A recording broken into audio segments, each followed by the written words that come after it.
What happens when a no-nonsense Hollywood actor sits down with one of daytime TV's most outspoken hosts? Mark Wahlberg thought he was stepping into a routine promotional appearance on The View. But what followed quickly turned into a tense exchange that caught both the producers and audience off guard. This wasn't just another awkward celebrity moment. It became a lesson in how unresolved tensions can spill into public settings. Be sure to subscribe and leave a comment. This one escalates fast. Mark walked onto the set of The View with a confident smile, adjusting his tie as he greeted the cheering crowd. The audience was welcoming, but something in Joy Behar's expression gave him pause.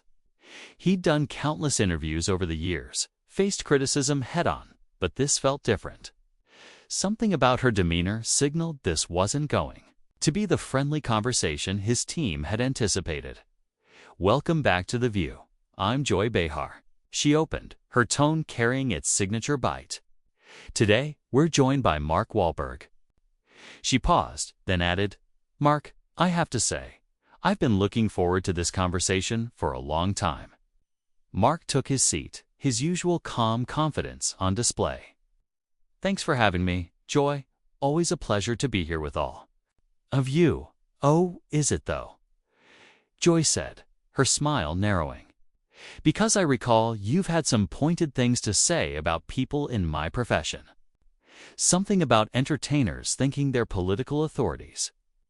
The audience stirred. This wasn't the light-hearted chat they'd expected.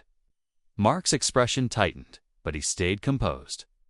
"I think that may be a bit out of context," he said calmly. "Is it?" Joy countered. She pulled out a paper. "I have the quote right here. You said, and I quote, 'Some of these Hollywood types need to stick to what they know instead of lecturing working-class Americans about politics.' Sound familiar?" Mark leaned forward, measured in his reply. "That wasn't aimed at anyone in particular, and honestly, I still agree with it. There's a big difference between expressing a view and talking down to people." "Talking down to people," Joy repeated, feigning concern. "That's interesting, especially coming from someone who's made a living playing the streetwise tough guy. When did you become the voice for working Americans?" The atmosphere on set grew colder. Co-hosts like Whoopi Goldberg exchanged uneasy glances. This was supposed to be a casual promotional segment, not a heated debate. "I've never claimed to represent anyone," Mark responded, his tone firmer now. "But I grew up in Dorchester. I know what it's like to hustle, to juggle multiple jobs to survive. I didn't grow up detached from the realities most people face." Joy's tone sharpened. "Detached? Is that what you think this is?" "Worked in this industry longer than you've been famous. I've earned my platform and I've earned the right to challenge views I believe are harmful." Mark didn't hesitate. "You use your platform daily to tell people how to think, how to vote, how to live. Meanwhile, they're just trying to pay their bills. That's the disconnect." The room went quiet. The tension was obvious. Whoopi attempted to cut in. "Maybe it's time for a short break," she offered. But Joy dismissed the idea. "No. I want to hear this," she said, settling deeper into her chair. "Go ahead, Mark. Tell us what we should do with our platform. Should we avoid serious topics? Skip the tough questions. Stick to entertainment and ignore everything else?" Mark's hands pressed against the table. "You're proving my point. You're not trying to have a discussion, you're trying to win. You're focused on discrediting me because you don't like what I said." "What you said was uninformed," Joy snapped, no longer hiding her frustration. "You want to talk about the working class? I'm from Brooklyn. Our father was a truck driver. Don't lecture me about what struggle looks like. Then why do you come across like you're above everyone else?" Mark's tone was rising, frustration showing. "Why do you sit there every day, mocking people who think differently, from you disrespecting their beliefs and values?" Joy gave a short, sharp laugh. "Their values? You mean your values?" The same ones that got you arrested several times growing up? The same values that involved hate crimes? The room fell completely silent. Mark's face turned pale, then red with anger. That's out of line even for you. Joy, is it? If we're going to talk about values, maybe we should talk about your past, the real Mark Wahlberg, not the polished version the public sees today. Mark suddenly stood, his chair scraping against the floor. This is exactly what I mean. You can't handle a disagreement without making it personal. You'd rather attack someone's history than have an honest discussion. Sit down, Mark, Joy said flatly. We're not finished. Yeah, we are, he responded, still standing, his hands tense. This isn't a conversation. It's a setup. And I'm not going to sit here and let you turn this into a spectacle at my expense. Cameras captured every second of the rising tension. Producers in the control room scrambled, unsure how to defuse the situation on live television. Joy, meanwhile, watched Mark's reaction carefully, appearing unfazed. So now you're walking off. Very professional. That's exactly what people expect from someone who claims to speak for working-class Americans. Mark's fists clenched. I'm not walking OIE, refusing to take part in this circus. Circus? Joy repeated, laughing again, the sound grating now. You came on my show. You're the guest. If you can't handle questions, maybe you shouldn't have agreed to come. Whoopi tried again to step in, visibly uncomfortable. Maybe we should shift to talking about Mark's new film. No, Whoopi, Joy replied, eyes still locked on Mark. Our viewers deserve transparency. Mark wants to talk about values and background. Let's do that.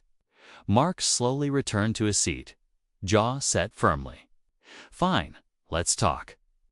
But let's stick to facts. Joy, something you seem to have trouble with.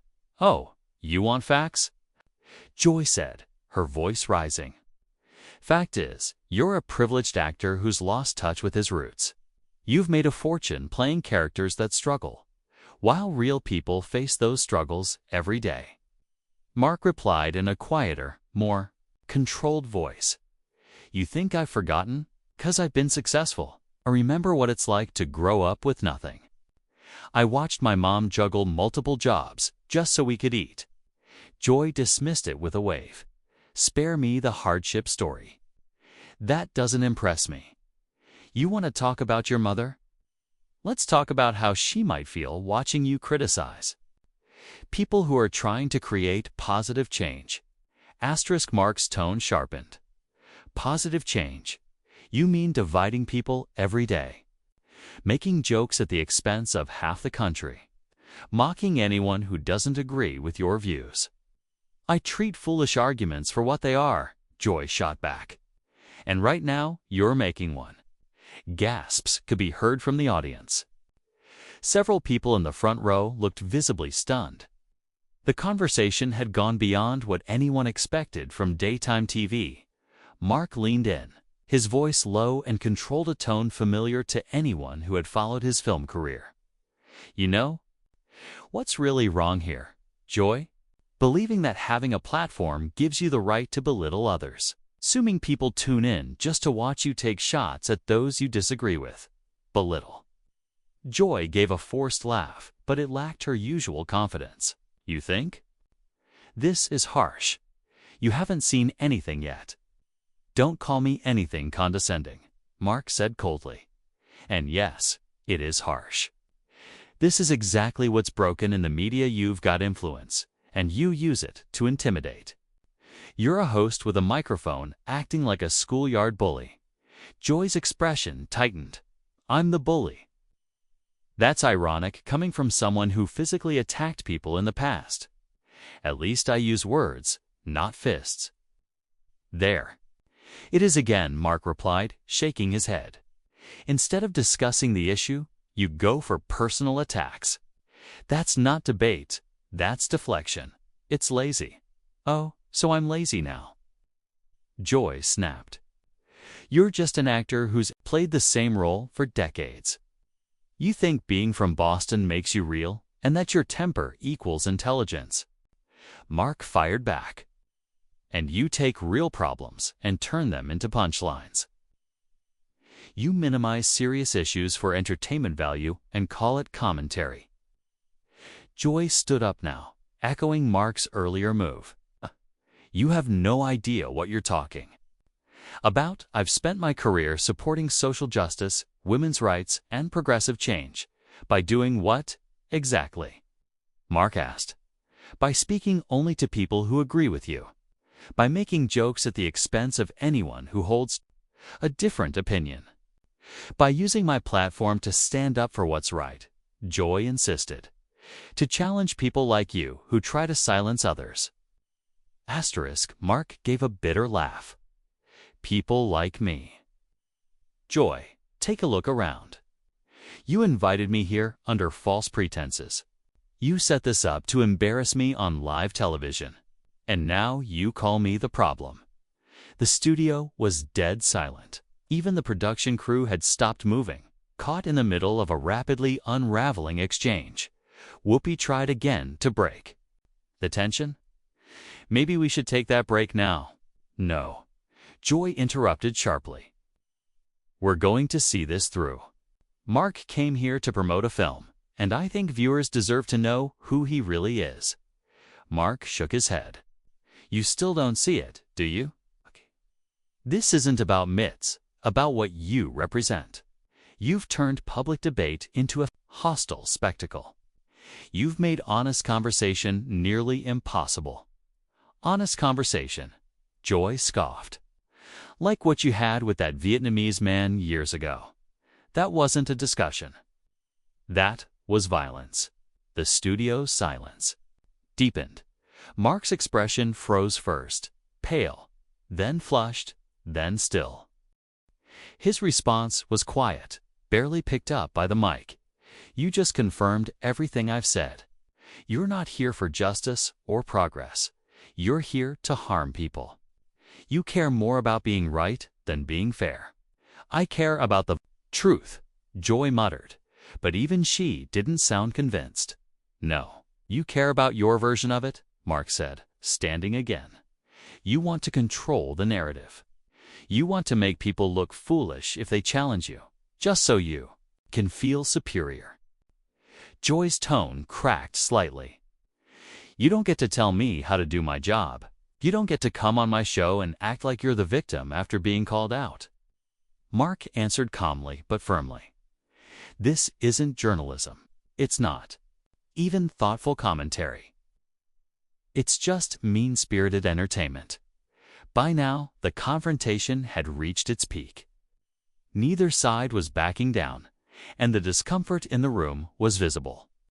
Audience members remained still, absorbing what had become one of the show's most intense segments ever. Security moved discreetly closer to the set. Behind the scenes, producers scrambled to contain the fallout. Joy looked around, her expression finally showing uncertainty. For the first time, it became clear she had lost control of the situation. Mark remained standing, breathing deeply, waiting. The pressure in the studio was palpable. No one spoke. Then Joy made a critical misstep. With a half-smile she might come to regret, she delivered a line that would overshadow her career. You know what, Mark? Maybe you should go back to your little Boston neighborhood and stay there. Leave the serious discussions to those who actually understand them. Mark's gaze hardened. My neighborhood, where real people live. Where folks work hard and don't get rich insulting others on national TV. Joy scoffed. Honest jobs. You mean like dealing drugs? Like assault? So that's what you were doing before Hollywood rebranded you, right? That line crossed. A boundary that couldn't be walked back. Mark took a step forward, prompting 3 security personnel to move closer. You really want to go there, Joy? He said, voice steady. Because if you want to dig into the past, I can do that too. You want to talk history. Let's talk about your early years, the stand-up routines that didn't take off. The fact that you didn't break through as a comedian So you switched lanes and built a name criticizing others. Joy's expression tightened. You don't know anything about me, don't I? Mark replied coolly. I see someone who channels frustration into hostility. Oh, you've made a career out of confrontation because you couldn't succeed in a creative space on your own terms. That's not true, Joy murmured, but the certainty in her tone had faded. Oh, really? Mark continued. You invited me here not for a genuine conversation, but to try and tear me down. Well, now your viewers see that. You've just shown everyone exactly who you are, Joy said. Whoopi finally stepped in. Mark, maybe we all need to pause and step back.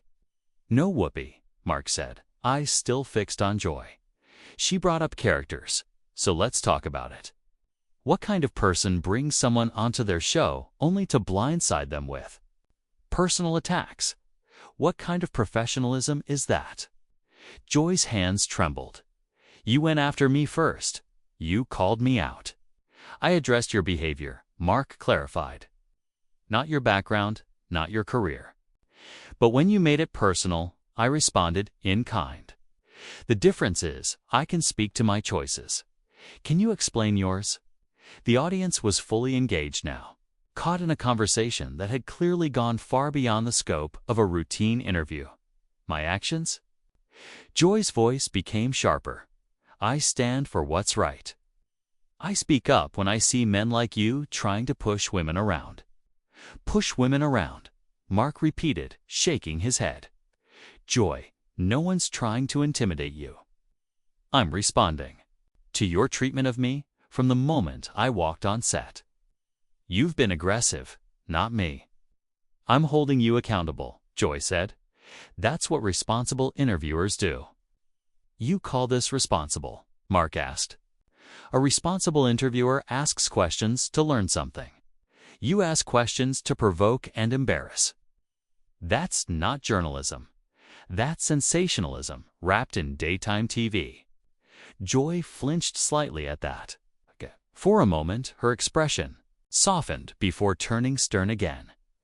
Get out, she said quietly. What? Mark asked, caught off guard. I said, get out, Joy repeated, louder. Leave the set. I don't need to listen to more of this. Mark stared at her, stunned. You're removing me? After ambushing me? After using my past to try to discredit me? And now, when I stand up for myself, you want me gone? Yes. Joy said, now standing. This is my show, and I decide who stays. Mark shook his head slowly. This is exactly what I've been talking about. You create the conflict, escalate it, and then eject the person when they defend themselves. You've just proven every point I made. Security, Joy called, her voice breaking slightly. Please escort Mr. Wahlberg off the set. The security team looked unsure. This wasn't typical. Mark hadn't been aggressive or threatening. He had simply responded to an unprompted confrontation. It's fine, Mark said calmly, raising his hands. I'll leave, but not because you're asking me to. I'm walking away because I have enough self-respect not to stay here and be spoken to like this by someone who's lost sight of what basic respect looks like. Mark headed toward the exit, but paused briefly. You know what's most disappointing? Joy, you had an opportunity today, a real chance to have a meaningful conversation, to show viewers that people with opposing views can still communicate respectfully. But instead, you chose to confirm every assumption people already had. You chose to play the part that's been written for you, the antagonist. Joy's face was flushed with a mix of anger and embarrassment.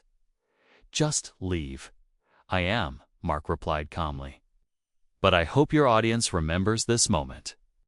I hope they remember who tried to stay civil and who chose hostility. I hope they think about who remained professional and who crossed the line. He walked off the set as the studio remained silent. No one moved. No one spoke.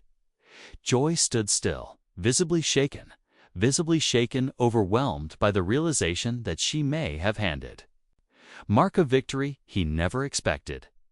In that moment, she had proven many of his criticisms true, and she'd done so on national television. The cameras continued to roll as Mark exited, leaving behind an audience and crew stunned by what had unfolded. The segment was over, but the consequences were only beginning. Joy had gotten the confrontation she seemed to want, but not the outcome. Whoopi tried to regain control. "We'll be back after this short break," she said. But everyone in the room knew the situation had already gone too far. The broadcast had just delivered one of the most intense moments in the show's history, and this time it wasn't just uncomfortable. It was damaging. Fallout came fast. Social media would soon be flooded with clips. Commentators would dissect each exchange. Viewers would draw their own conclusions. But one takeaway would be nearly unanimous. Joy Behar had crossed a line. Mark Wahlberg had shown up to discuss his new film. Instead, he found himself at the center of a televised confrontation. And although he was asked to leave, he walked out with his integrity intact. Joy, however, walked away with something far more difficult to recover: the trust and respect of her audience. The credibility of her platform had taken a serious hit. The conversation may have ended on air, but its impact would linger. For years to come, people would look back on that moment not just as a viral exchange, but as a turning point. They would remember who tried to engage constructively and who made it personal. They would remember who kept their composure and who unraveled, and most of all, they would remember who walked out with dignity and who stayed behind to face the fallout.